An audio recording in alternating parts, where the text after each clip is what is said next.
नमस्कार, राजस्थान स्पेशल देख रहे हैं आप और मैं हूं आपके साथ वक्ता दुबे। रुक करते हैं सबसे पहली खबर की तरफ। मुख्यमंत्री अशोक गहलोत ने प्रदेशवासियों को होली एवं धुलंडी के पर्व पर हार्दिक बधाई और शुभकामनाएं दी हैं। उन्होंने कहा है कि ये त्योहार जीवन में हर्ष एवं उल्लास का प्रतीक है। होली के विविध रंग अनेकता में एकता की हमारी संस्कृति के परिचायक हैं तथा इसे और मजबूत बनाने के लिए प्रेरित करते हैं। रंगों और खुशियों से लबरेज ये पर्व हमें आपसी भाईचारे व प्रेम सौहार्द को बढ़ाने की सीख देता है। उन्होंने प्रदेशवासियों को राज्य में समरसता भाईचारा बढ़ाते हुए राज्य को आगे बढ़ाने में योगदान देने की अपील की।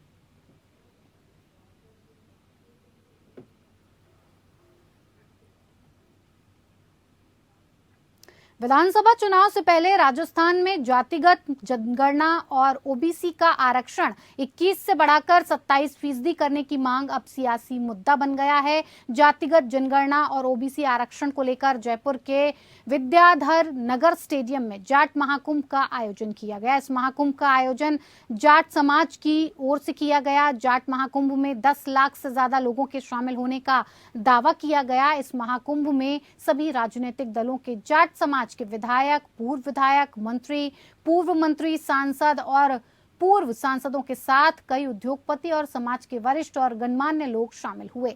जाट महाकुंभ में कांग्रेस के प्रदेशाध्यक्ष गोविंद डोटासरा, भाजपा प्रदेशाध्यक्ष सतीश पुनिया एक मंच पर दिखे। महाकुंभ के दौरान पेड़ को परिवार का मेंबर मानने और जीवों की रक्षा करने का संकल्प दिलवाया गया। शादियों में फिजूल खर्ची रोकने, प्राकृतिक और जैविक खेती की तरफ लौटने, पशुपालन और खेती को बिजनेस से जोड़ने, उद्योग और व्यापार में समाज की हिस्सेदारी बढ़ाने, बागवानी और फलदार पेड़ लगाने का भी संकल्प दिलाया गया।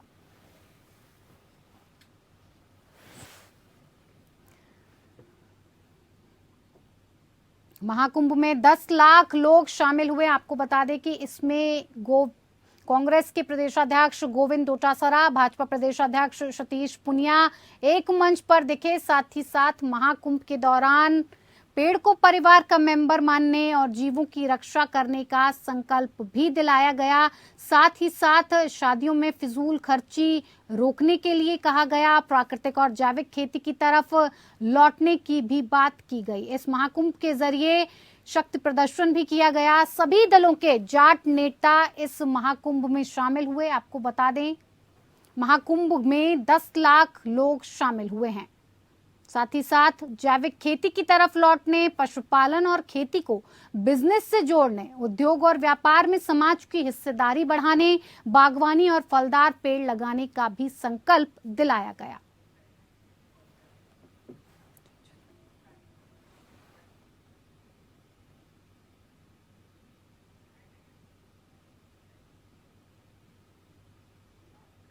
झुंझुनू के सेठ मोतीलाल स्टेडियम में सैनी समाज का महाकुंभ का आयोजन किया गया। महाकुंभ में बड़ी संख्या में सैनी समाज के लोग शामिल हुए। कार्यक्रम में उत्तर प्रदेश के डिप्टी सीएम केशव प्रसाद मौर्य, राज्यसभा सांसद राजेंद्र गहलोत, बिहार विधान परिषद के प्रतिपक्ष नेता सम्राट चौधरी, उत्तराखंड के राज्यसभा सांसद डॉक्टर कल्पना सैनी, कुरुक्षेत्र के सांसद नायब सिंह सैनी समेत कई बड़े नेता शामिल हुए। महारैली के जरिए सैनी समाज ने प्रदर्शन किया और कांग्रेस और बीजेपी को बड़ा मैसेज दिया है। इससे पहले आए हुए अतिथियों ने महात्मा ज्योतिबा फूले एवं माता सावित्रीबाई फूले के चित्र पर पुष्पांजलि एवं दीप प्रज्वलन करके कार्यक्रम की शुरुआत की। कार्यक्रम के मुख्य अतिथि उत्तर प्रदेश के डिप्टी सीएम केशव प्रसाद मौर्य जैसे ही मंच पर भाषण देने के लिए पहुंचे तो भीड़ ने अशोक गहलोत जिंदाबाद के नारे लगाए। थोड़ी ही देर के बाद भीड़ कुछ शांत हुई। उसके बाद जैसे ही डिप्टी सीएम मंच से भाजपा की उपलब्धियों के बारे में बताने लगे तो भीड़ ने फिर से अशोक गहलोत जिंदाबाद के नारे लगाना शुरू कर दिया।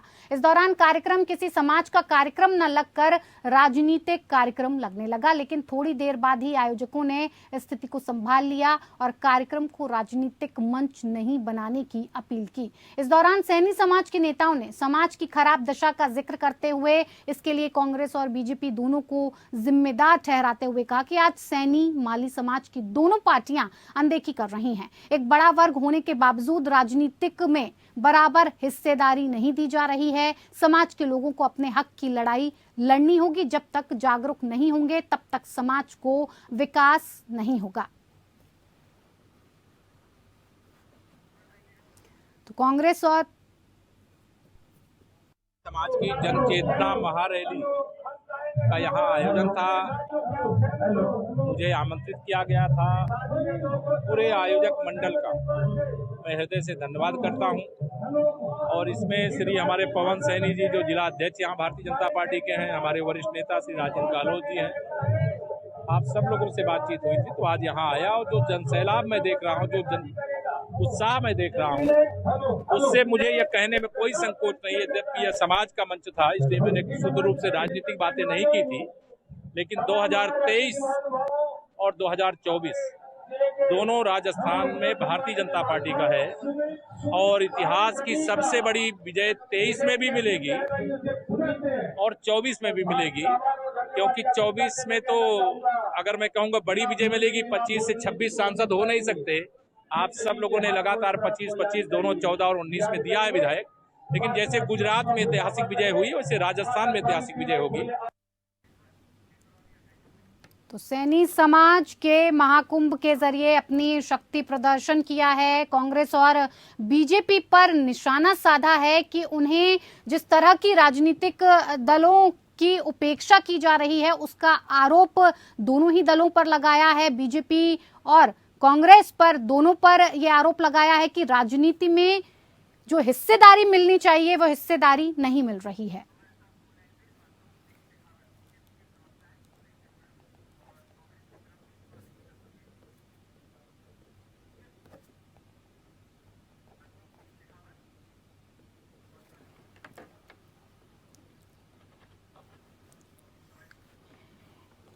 इसी पर बातचीत के लिए हमारे साथ जुड़े हुए हैं अशोक सिंह शेखावत बीजेपी से और स्वर्णिम चतुर्वेदी कांग्रेस से। अशोक जी, आपसे जानना चाहेंगे कि सैनी समाज ने जो इतना महाकुंभ बड़ा आयोजन किया, उसके जरिए जो प्रदर्शन किया, उसमें आप पर बड़ा आरोप लगाया है कि उन्हें जो हिस्सेदारी चाहिए वो नहीं मिल रही है और उनकी अनदेखी की जा रही है, बड़ा वर्ग होते हुए भी। मैं बता दूं कि किसी भी समाज का यदि सामाजिक जागरण का कोई भी सम्मेलन होता है तो उस समाज के अंदर उनको सामाजिक रूप से कैसे बढ़ा, वो चीजें बातें होती है और उसमें राजनीतिक बातें भी होती है और राजनीतिक हिस्सेदारी की बातें भी। ठीक है, जिस प्रकार से मैं कह रहा हूँ भारतीय जनता पार्टी सर्व समाज के लिए और सभी समाजों को लेकर के, साथ को लेकर के चलती है। जहां तक आपने सैनी समाज की बात करी है, तो आप देखिए कि जब 2017 के अंदर मदन लाल जी सैनी जी थे, उनको भारतीय जनता पार्टी का प्रदेश अध्यक्ष बनाया गया। हाँ। ठीक है, उनकी जब कार्यकाल था उसी दौरान उनकी डेथ हुई, तो राजेंद्र जी गहलोत जी को राज्यसभा का मेंबर बनाया गया। ठीक है, जहां तक आप कह रहे हैं कि राजनीतिक भागीदारी की बात आती है, तो उसमें आप देखिए कि यदि हमारे विधायकों को हमने टिकट दी है, जितना समाज का और समाज का को देते हैं उसी प्रकार से इनको भी दिया है। सर, सैनी और माली समाज के साथ साथ जाट समाज भी यही बात कह रहा है। महाकुंभ के प्रदर्शन में जाट समाज भी भारी मात्रा में मौजूद रहा।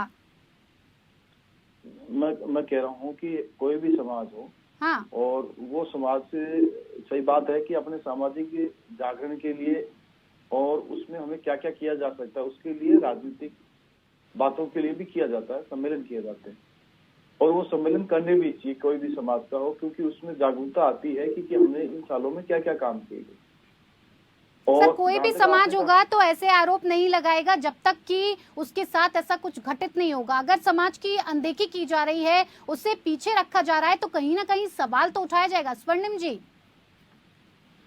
जी आप पर भी यही आरोप लगाया जा रहा है सैनी और माली समाज की तरफ से कि आखिर राजनीति में ये दोनों दल बीजेपी और कांग्रेस मिलकर क्यों अनदेखी कर रहे हैं, क्यों उन्हें वो हिस्सेदारी, वो भागीदारी नहीं दे रहे हैं जिसके वो लायक हैं।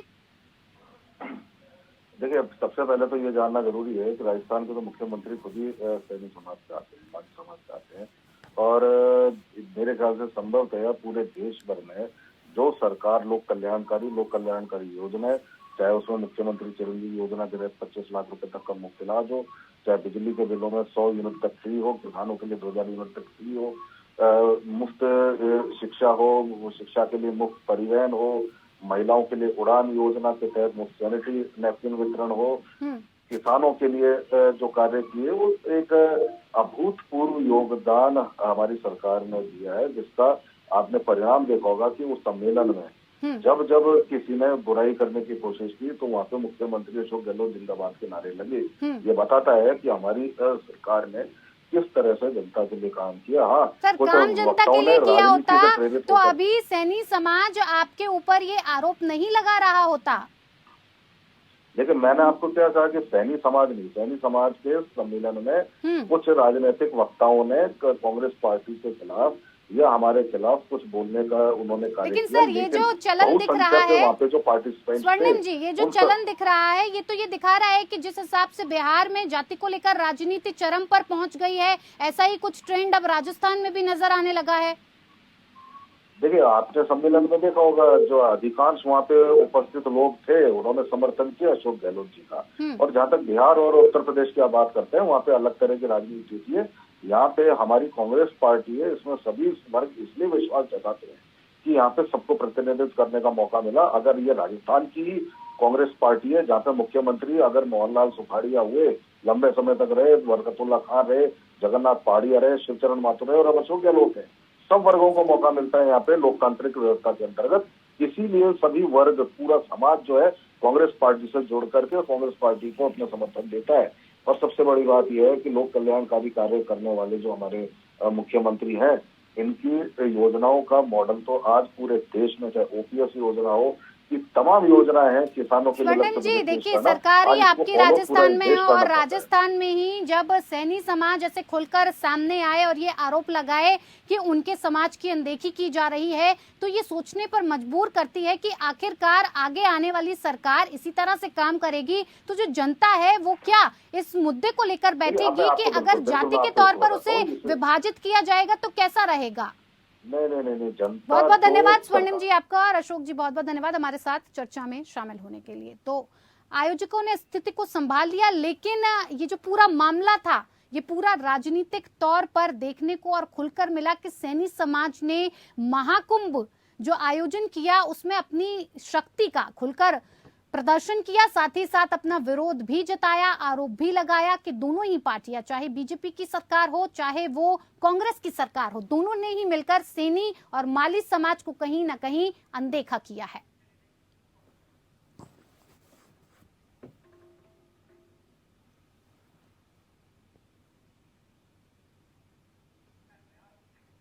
तो वहीं चुरू में परिवहन एवं सड़क सुरक्षा मंत्री एवं जिला प्रभारी मंत्री ब्रजेंद्र ओला ने बजट को लोक कल्याणकारी बजट बताते हुए कहा कि राहत में हर वर्ग को राहत देने का काम किया गया है। बजट को महंगाई के खिलाफ बताते हुए ब्रजेंद्र ओला ने कहा कि बजट में कोशिश की गई है कि महंगाई से परेशान लोगों को राहत मिले, जिसको ध्यान में रखते हुए राज्य के 76 लाख परिवारों को 500 रुपए में गैस सिलेंडर उपलब्ध कराने का फैसला किया गया।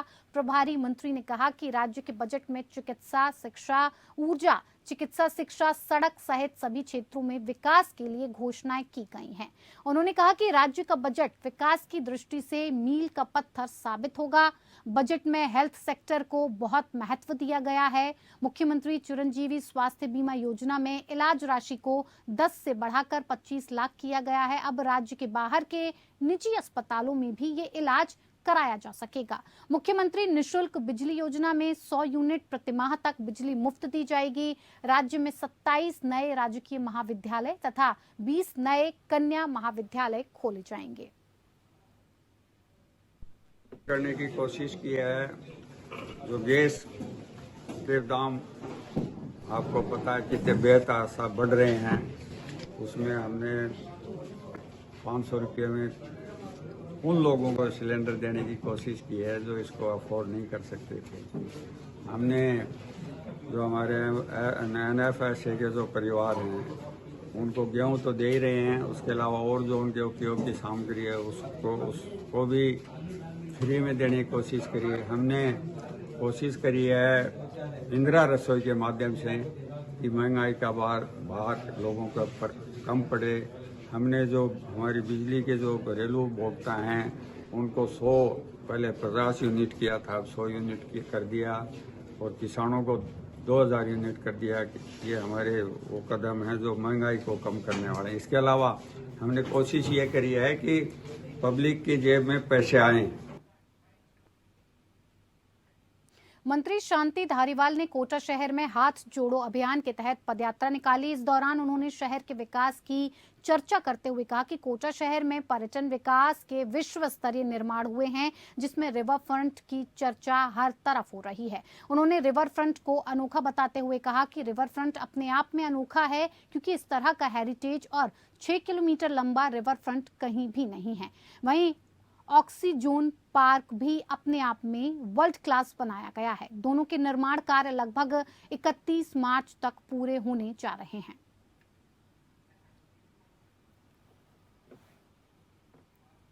इधर कोटा के दादाबाड़ी इलाके में कोटा देहात एसीबी की टीम ने कार्रवाई करते हुए थर्मल प्लांट के एक्सईएन को 2000 रुपए की रिश्वत लेते हुए गिरफ्तार किया है। आरोपी शैलेश कुमार सिंघल ठेकेदार से बिल पास करने के बदले 4500 रुपए की डिमांड की थी, जिसमें से 2500 रुपए की पहले एईएन द्वारा ली जा चुकी थी। बाकी 2000 रुपए की रिश्वत एक्सईएन शैलेश कुमार सिंघल को देना था। शिकायतकर्ता ठेकेदार जब आरोपी एक्सईएन को उसके घर पर 2000 रुपए की रिश्वत दे रहे थे, उसी समय एसीबी मौके पर पहुंच गई और आरोपी को रिश्वत लेते रंगे हाथों गिरफ्तार कर लिया है। बांसूर में एक युवक के साथ हथियार की नोक पर मारपीट और लूटपाट करने का मामला सामने आया। युवक दिल्ली से काम करके वापस अपने घर आ रहा था। युवक जैसे ही निचला बासना के पास पहुंचा, हथियारों से लैस बदमाशों ने उसे घेर लिया और उसके साथ मारपीट करके 80,000 रुपए लेकर फरार हो गया। बांसूर डीएसपी सुनील जाखड़ ने बताया कि शिकायतकर्ता ओम प्रकाश के मुताबिक उसका बेटा दिल्ली में काम करता है और वो कार्यक्रम में शामिल होने के लिए घर जा रहा था। पीड़ित रामस्वरूप नीचला बासना के पास पहुंचा तो इंद्राणा की तरफ से एक डीआई गाड़ी आई। गाड़ी से 3-4 लोग उतरे और रामस्वरूप के साथ मारपीट की गई और उसे नीचे पटक दिया। इसके बाद आरोपी रामस्वरूप को गाड़ी में डालकर शमशान घाट वाले रास्ते पर ले जाकर छोड़ दिया गया और रामस्वरूप के पास जेब में रखे 80,000 रुपए लेकर फरार हो गए।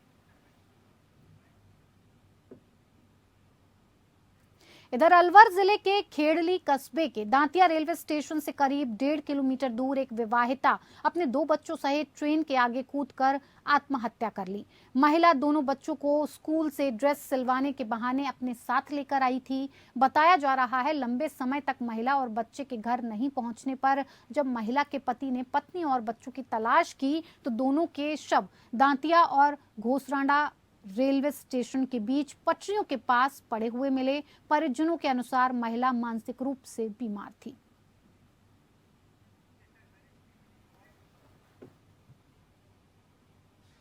सिरोही जिले के मंडार पुलिस को उस समय बड़ी सफलता हाथ लगी जब उसने जांच के दौरान एक कार से 3 करोड़ की नकदी बरामद की। इसके साथ पुलिस ने 2 आरोपियों को भी गिरफ्तार कर लिया। पुलिस के मुताबिक नाकाबंदी के दौरान जब कार की जांच की गई तो उसमें प्लास्टिक के डिब्बों में बंडल बनाकर रखी हुई नोटों की गड्डियां पाई गई। दोनों आरोपी कार से रामदेवरा से जोधपुर होते हुए मंडार के रास्ते महसाणा जा रहे थे। नकदी मिलने के बाद पुलिस ने सुरेंद्र माधवलाल पटेल व नीलेश कुमार अमृतलाल को गिरफ्तार कर लिया।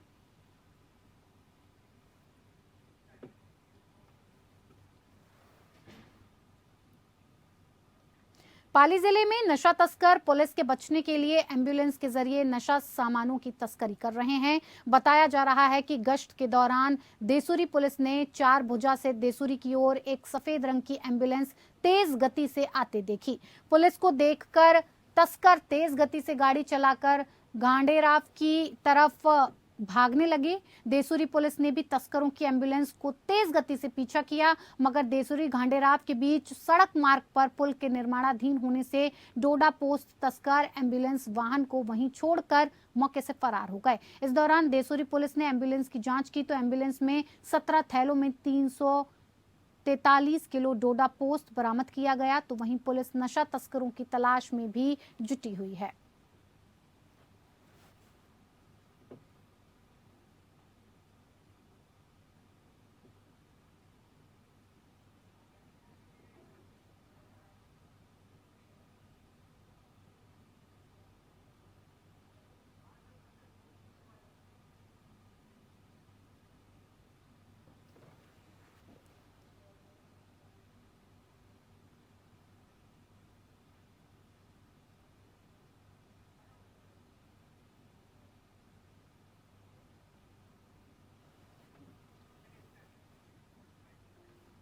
तीर्थराज पुष्कर सरोवर के ब्रह्म घाट पर विधिवत मंत्रोच्चार के साथ अंतर्राष्ट्रीय होली महोत्सव की भव्य शुरुआत हो गई। राजस्थान पर्यटन विकास नगर के अध्यक्ष और राज्य मंत्री धर्मेंद्र सिंह राठौड़ ने झंडारोहण और महाआरती करके होली महोत्सव का शुभारंभ किया। इस अवसर पर पुष्कर के सभी 52 घाटों को विशेष रंग बिरंगी लाइट के साथ सजाया गया और इस अवसर पर निगम अध्यक्ष राठौड़ ने कहा कि राजस्थान के त्योहार राजस्थान की संस्कृति समृद्धि को दिखाते हैं, जिससे राजस्थानियों के जीवन रंग एवं उत्साह से भरा होता है। उन्होंने कहा कि हमारे लोकगीत एवं लोक नृत्य हमारी परंपराओं एवं संस्कृति को दिखाते हैं। भारत में सबसे ज्यादा त्योहार राजस्थान में मनाए जाते हैं। राजस्थान के पुष्कर की होली को अंतर्राष्ट्रीय पटल पर प्रसिद्ध बनाने के लिए राजस्थान के मुख्यमंत्री अशोक गहलोत के नेतृत्व में अंतर्राष्ट्रीय होली महोत्सव 2023 का आयोजन किया जा रहा है।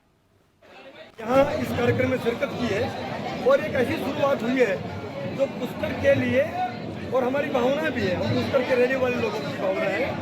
ये मुख्यमंत्री जी ने जो ये काम किया है वो अद्भुत है, ऐतिहासिक है। पटना जी का मंदिर का जीर्णोद्धार हो गया, पुष्कर सरोवर का जो सीवरेज का पानी की जो समस्या थी वो अब समाप्त होने का काम शुरू हो गया है और अंतर्राष्ट्रीय होली महोत्सव भी जबरदस्त तरीके से जोश खरोश से मनाया जा रहा है। आज महाआरती हुई है, इसके बाद में विद्या शाह द्वारा भजन होगा, उसके बाद में जो एक बहुत अंतर्राष्ट्रीय लेवल की जो कलाकार हैं होली के ऊपर जो कार्यक्रम करते हैं उनका कार्यक्रम होगा। कल अनुराधा पौडवाल जी का कार्यक्रम होगा। चलिए, इस बुलेटिन में मेरे साथ फिलहाल इतना ही। नमस्कार।